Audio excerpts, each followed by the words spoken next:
What's going on, football fans? Welcome back to another episode of Breaking the Birds.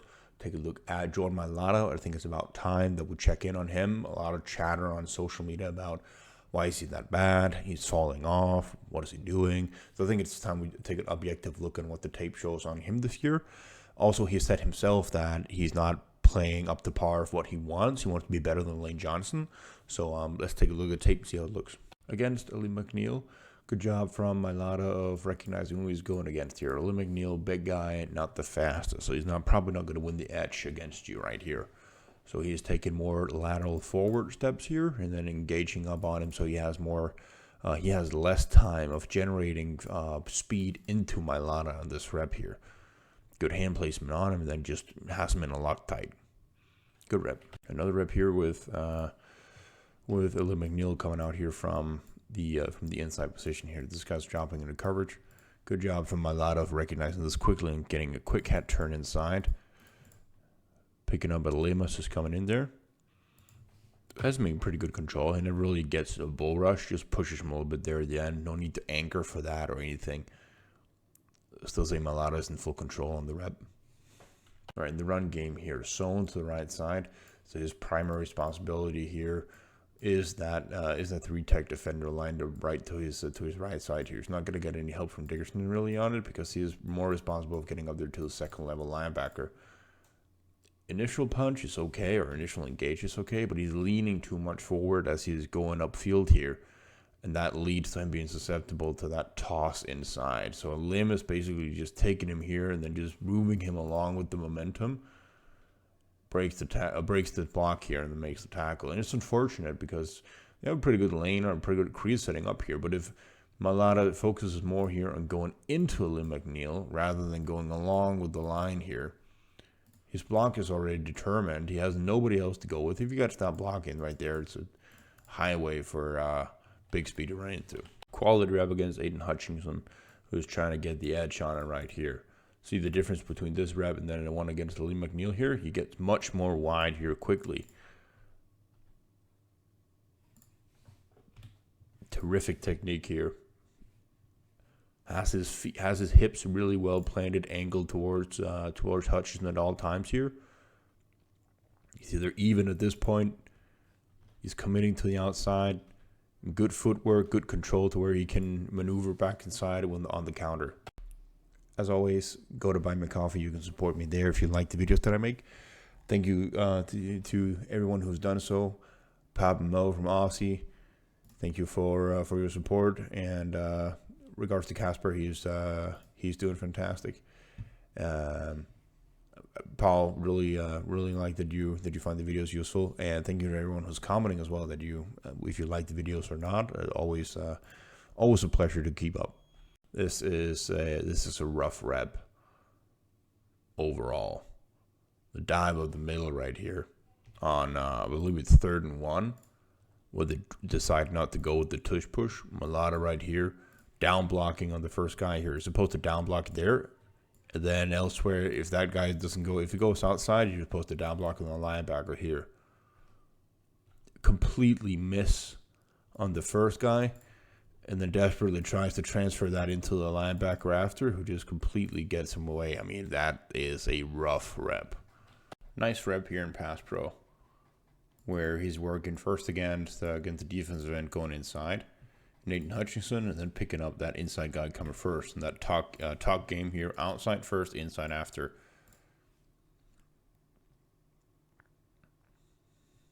Passes him along, gets his feet set under him so he can move along outside with the defensive tackle coming out here. Looks in full control on the rep. Would have really liked on this run play that he has a little bit more fuck you attitude here against the linebacker and delivers a little bit more power. Considering how strong Mailata is, when he's going up against this guy 46 right here on a zone run here, he's just supposed to give a little tap to this guy, then go up to the linebacker, does that. I'm not sure why he doesn't get more power into this block. Kudos to the linebacker. This is a good play from him, but he just beats the block from Mailata immediately, disengages and to make a tackle on Barkley. This is one where I would have I would have said Mailata has the advantage 10 out of 10 times, but not the case here. This is better. This is better. He gets more lean and towards 46 on this rep here. Again, it's sewn. So he gets the same contact on the end and then comes up there in the linebacker after. It still slips off him there at the end. He doesn't really get that a hold of him at any time here in these reps. And then just to really drive him, he's like he doesn't really get a grasp of him. He just leans his weight into him, then bounces off him as soon as he makes like some sort of a move. Really nice rep here in pass protection against defensive end and 7 technique, trying to bull rush move on Mailata here. Really gets a good anchor set, good kick steps here, and then slows down in his pass set when he isn't exploding upfield there and getting the angle. He's taking 1 step and then 2 small steps after. And then the engage anchors well. Okay, so another rep here in the run game. This time working alongside Leighton Dickerson on a double block right here. Zone concept again here. So Dickerson is supposed to come up here to the second level after. Mailata he slips immediately after he's initiating the contact here. Feet all over the place here, not really in balance. Doesn't get tangled up in his feet. It's just, yeah, it's another one where he leans too much, or he's really not in balance on a lot of these runs. You get a rep like this where it just looks like Mailata is holding back. Well, then you realize that this is a triple option play right here. Hurts has the ability to throw, run with the run back and run himself. And you notice every one of the offensive line here are really taking steps back. They're not engaging up on the guys right here. They're all taking steps back here. Mailata takes 1 step forward, gets his hands on the guy, on the defensive tackle, and then doesn't really proceed. And you say, oh, it doesn't drive his feet, but that's what he's supposed to do. So that's not his fault in this one. Not at all. Better here in run game. Zone again. They always run zone. Never gap scheme runs. Better here in that he gets contact on the guy here. Gets his hand placement, hands placed better. Drives him a little bit more here so Saquon can run into him and then gain up about, 6-7 yards here on the play. And that's definitely a positive. Definitely a positive. Still, you can see more power. I'd like to see more power. He's a big guy, but better rep for sure. I think this is a really good drop from Mailata because you get the chip from the tight end out here. It becomes really, really wide. Like how he's almost at the edge right here, but he's not in full speed as you would normally be without the chip from the tight end. And so it's super important for Mailata that he's in control with his feet right here so he can do the counter, so he can take away the counter move inside. And he is so. I mean, if he just kept going with big steps and his kick steps backwards, he would not be in control to reset his feet and then go back upfield, go back downfield afterwards. So kudos to him for being in control here and not being susceptible to the inside move. Yeah, here outside run with a zone concept here in front of it, and this guy is going to stunt inside immediately. And so the only guy that Mailata has to take on there is the linebacker and Anzalone. Okay, and you have the lead blocker coming out there in the fullback. This is just unnecessary from Joel Mailata with the holding that he commits here on Anzalone. It's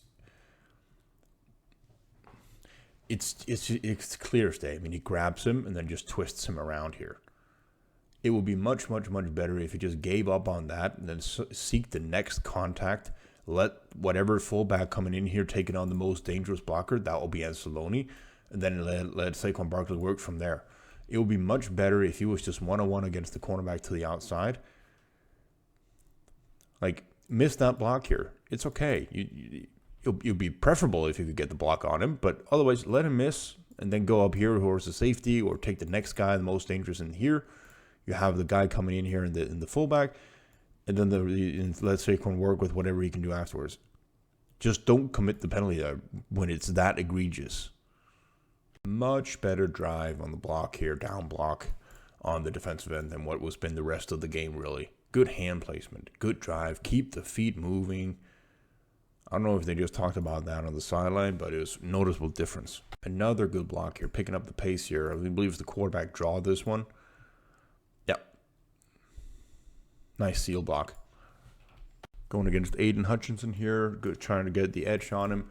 Okay rep follows him nicely here. Good punch initially, but I would like him to get more depth here so he has an arm on him and can keep him in control and keep him at a distance as he's going towards the edge here. But fine rep. Actually, you see it here where Mailata is in such an unfavorable position that it doesn't make sense for him to try much. Here, they're running a zone, once again, surprise, zone here to the right side here. The defensive tackle is stunting inside from Landon Dickerson to begin with. Landon has to seal block him over here if he wants to really get a hold of him there. He can't really do much from the position he's in right there, other than just try to push him as much as possible. But he gets in here with speed. He's in get contact with Landon Dickerson. It's a bad situation. He just lets him go. It doesn't go for much, maybe a yard, but it's not a 10-yard holding penalty, which it would have been if you just continue to hold on to the defensive tackle as he's coming in there. Best block of the day for Mailata here on Lee McNeil on a power. Finally, a gap run. We're going to have two pulls here coming from our left side towards the opposite. Joel Mailata right here. Down block on Lee McNeil. Good hand placement. Good drive. Full control of him. Gets him moving about a yard or two at the line of scrimmage. So I believe the high level, the skill that we have grown accustomed to with Joe Mailata absolutely still there. He's still really good in pass protection overall. Run game, I think he's playing out of balance a lot of time. It doesn't feel like he has the same I like the phrase "fuck you" mentality, because I think it sums up O-line play a lot, like playing in control but also feisty and want to beat the guy in front of you. I don't think I see that too much. Or the other idea is maybe we see that a little bit too much. Like he's trying too much and then getting out of bounds when he's trying to block these guys, leaning too much into the contact, and then as a result gets out of balance at the point of contact. But either way, we still see high level traits in his play. We still see high level or high ceiling. I just think the floor on a lot of the running game, or the run plays in this game, are bad in a way that we usually don't see from Mailata in the past few years. So, comment what you think, and what you think. How do you think Mailata is doing?